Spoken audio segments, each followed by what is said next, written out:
We were high school sweethearts, and as soon as we were 18 and had both graduated, we got married. We were warned by practically everybody. We knew to avoid making that major commitment to each other until we had matured, but we knew that we loved each other, and there was no doubt in my mind that she was the woman I wanted to spend the rest of my life with. There were times during college when both of us might have wished things were different. Being married meant that our social lives were a lot different from our peers. During the 4 years we were in school, we had our struggles, but we always managed to come back together and work through them. It was a stressful time, and I thought that it made us stronger than ever. Right out of school, both of us landed decent-paying jobs. However, we were still new at living completely on our own, so it took some major adjusting to gain the financial stability that we needed to start our family. After a little while, we were eventually able to rent a nice house with a yard. We adopted a dog together, and we were preparing to start trying for a baby. Around Christmas time, I was shopping around for different gifts that I could get my wife.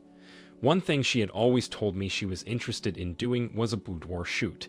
It wasn't something that I ever asked her to do, but it was something that she'd seen some of her other friends doing, and she thought it was a fun idea. So I found a photographer online and bought a certificate for her. She was excited by the gift when she received it on Christmas morning, and it didn't take long for her to reach out to the photographer to schedule their appointment. Even though I was the one who bought the shoot, she wanted the actual pictures to be a surprise to me, so I didn't tag along during the shoot or have anything to do with it. The day for the shoot came along, and I'm not going to lie, I was pretty nervous. There was this random person who was going to be seeing my wife in an incredibly intimate setting, and I had some reservations about it. But she assured me before leaving that it was a professional she was working with and nothing would come of it. When she got back from the shoot, she was completely beaming. She loved being in front of the camera, and she kept telling me about how the photographer told her she was a complete natural. She was a very beautiful woman, so beautiful that people would ask her all the time if she was a model or if she planned on getting into the industry. At the time, she only thought it was meaningless compliments, but after the photo shoot, she started seriously considering it. If that's what she wanted, I was going to support her. A few weeks had passed, and the photographer reached back out to her to see if she wanted to participate in a free portfolio builder that he was offering just so he could try to get his name out there. My wife talked to me about it because she knew that I had my reservations during the boudoir shoot, but I knew nothing had happened then, so I was totally fine with it. She left and did the photo shoot. She even showed me some of the pre-edited pictures that he'd taken, and they were amazing. If he was going to try to help her get her portfolio together, I had no doubt in my mind that she would be booking gigs for runways and department stores, or whatever it is that models do. Several weeks had passed since she had done her first portfolio builder with the photographer, and she had done a few more with him since then. They were talking a lot more, and it seemed like it was mostly business related. I was a little bit weirded out by how frequently they were talking, and how she would sometimes step out of the room to take his calls, but I didn't want to be paranoid about the relationship. When I surprised my wife at the studio, I realized that I was right to be paranoid. I walked in, and I didn't see anything outright sexual going on between them. My wife was in her underwear modeling in a bed, but I kind of thought that might have been just for a specific type of shoot. I met the photographer, and he told me how wonderful it was to work with my wife. He even commented on how lucky I was to have somebody like her, which did rub me the wrong way. They were finishing up with their shoot, so he asked me if I could wait in the other room, and I agreed. When I was waiting, I noticed that he had a dark room in the same building. I have always been curious to be inside of one, so I let myself in. Hanging up on the strings to dry were dozens of pictures of my wife, alongside other women, and they were in compromising positions. There were nude photos of my wife, and alongside those were photos of her with the photographer in bed.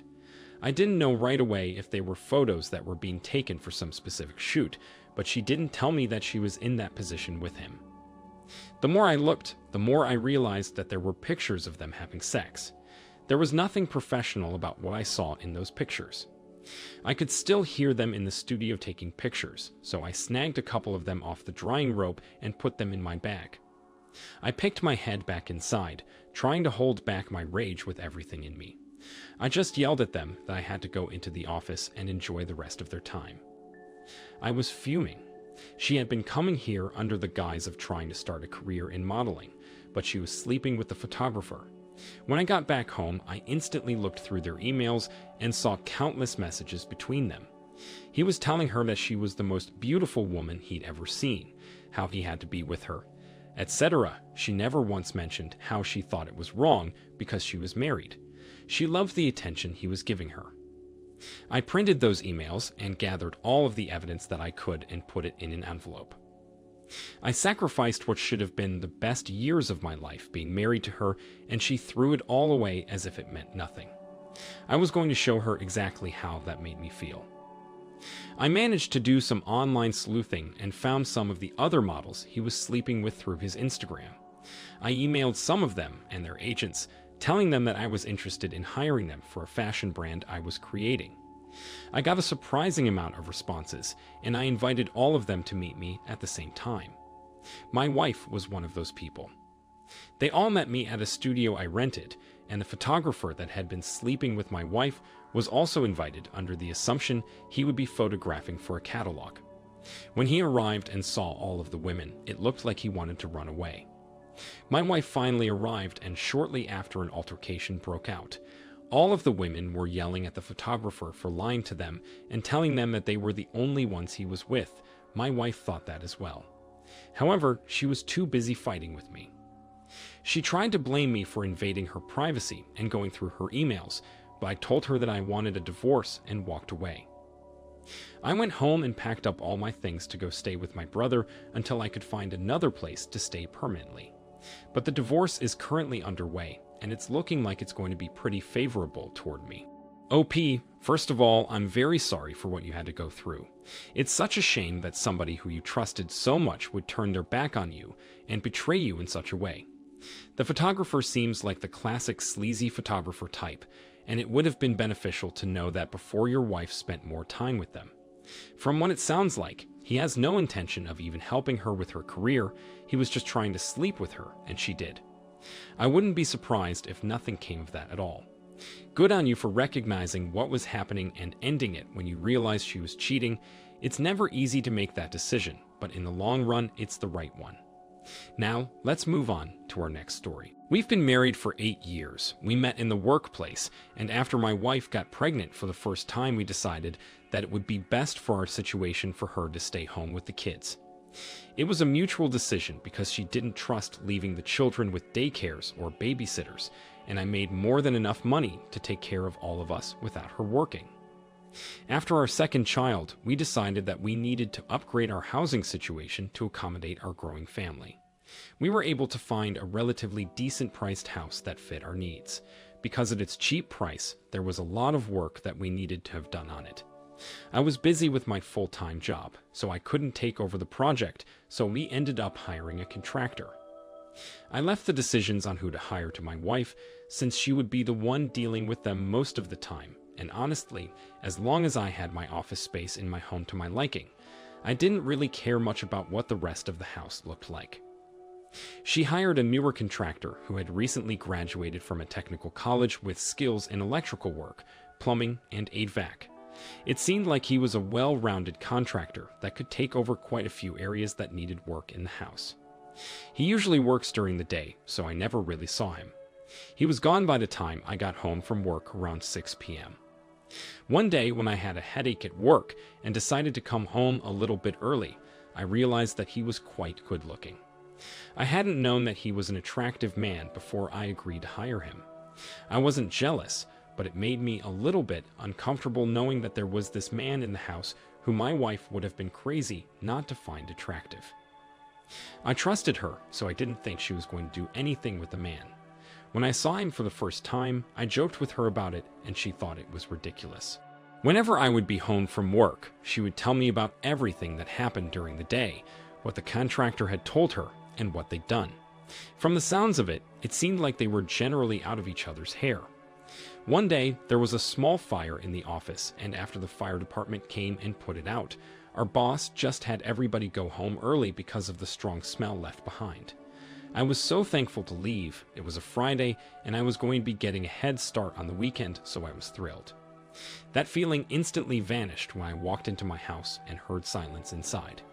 My wife's car was in the driveway, and the contractor's van was there too. I expected to hear noises of his working, or at least some sign of my wife being there, but there was nothing. I had made it a habit not to yell for my wife when I got home to avoid the possibility of waking up our baby during their nap. So I walked through the house looking for my wife.